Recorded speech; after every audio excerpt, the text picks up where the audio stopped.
Flat-screen hero shooters have never really been of interest to me for whatever reason, but VR hero shooters are a unique beast because each hero plays so differently, and each weapon might react differently, and they have special attacks and ultimate attacks, and that's why I enjoy jumping in to play hero shooters in VR. Well, today we're checking out Brazen Blaze, a brand new hero shooter coming to VR platforms. Today we're playing it on the Quest 3, and before we get into talking more about the game, a huge shout out and thank you to the developer for supporting the channel and sponsoring this video. Brazen Blaze is a brand new anime-inspired hero shooter with several heroes, all with unique abilities and some very unique aspects to this game. Just like other hero shooters, this is a multiplayer online game. It's a 3 versus 3 shooter where you'll be traversing around a map with some unique locomotion, highs and lows, as well as a disintegrating map around you. First up, talking about the gameplay. Some of the unique elements of this game are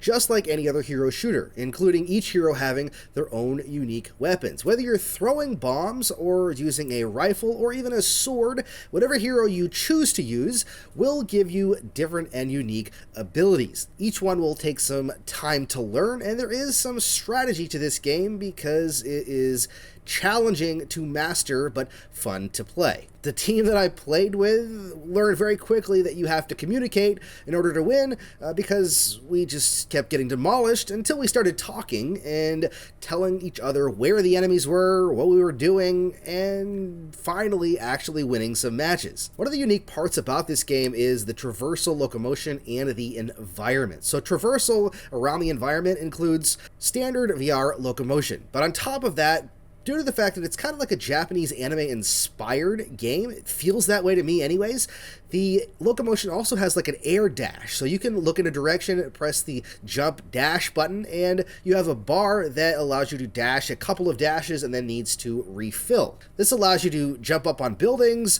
jump out of the way of foes, leap towards enemies. It gives some really cool traversal elements and a unique part to this VR hero shooter that I haven't seen in another hero shooter in virtual reality. It actually makes for some pretty crazy gameplay as you'll see an enemy zip by you and you'll zip the other direction and turn around trying to figure out where they went. It also allows for some really cool melee combat. Yes, this game does have melee, whether you're punching your foe to throw them backwards into a building and the building disintegrates into rubble, or if you have some sort of a melee weapon like a knife and you slash at them as you jump towards them. And yes, I did say the buildings are destructible. That's right, you start off in this big city and pretty much all the buildings are destructible, or I think all of them actually are. So it actually had some really cool, unique gameplay elements. Instead of having to jump up on top of a building if someone's on it, if you want them to get down, destroy it. Punch it, demolish it, make holes in the walls, throw bombs at them and watch them explode into smithereens. Speaking of exploding into smithereens, the map itself actually disintegrates around you or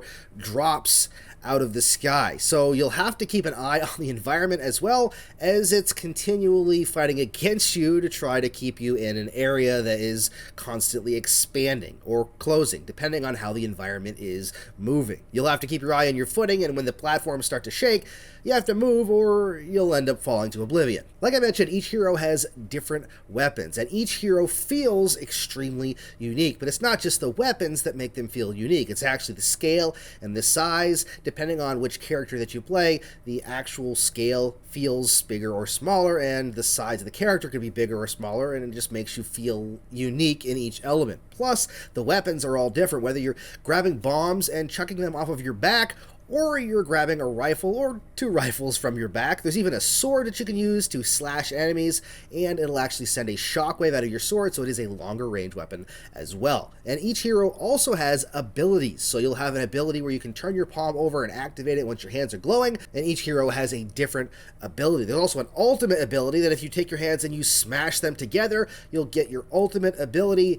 Those are built up over time as you fight against your foes, and your hands will glow and you'll smash them together kind of like Hulk, and you'll just get this really cool power. Whether it's 2 really powerful rifles for the rifle person, extra bomb to throw, a big one, or depending on your hero, it'll change. One of the coolest parts about this is like the finishing ultimate attack. So the last person that actually takes out the final foe ends up using that hero's finishing attack, whatever that may be, whether it is throwing them into the air and shooting massive guns at them that come out of your shoulders, or dropping a giant statue on them. It's a really cool animation that's fun to watch both from first person or from the kind of a world person view that you get into after your character dies. Each game takes place in 2 rounds, or technically 3. If you win both rounds, then that team wins. If it's a 1-to-1, then you play a 3rd round as a tiebreaker. It's how the game is structured, so you'll be going in and playing a lot of matches very quickly. You can load into another match after that match is finished,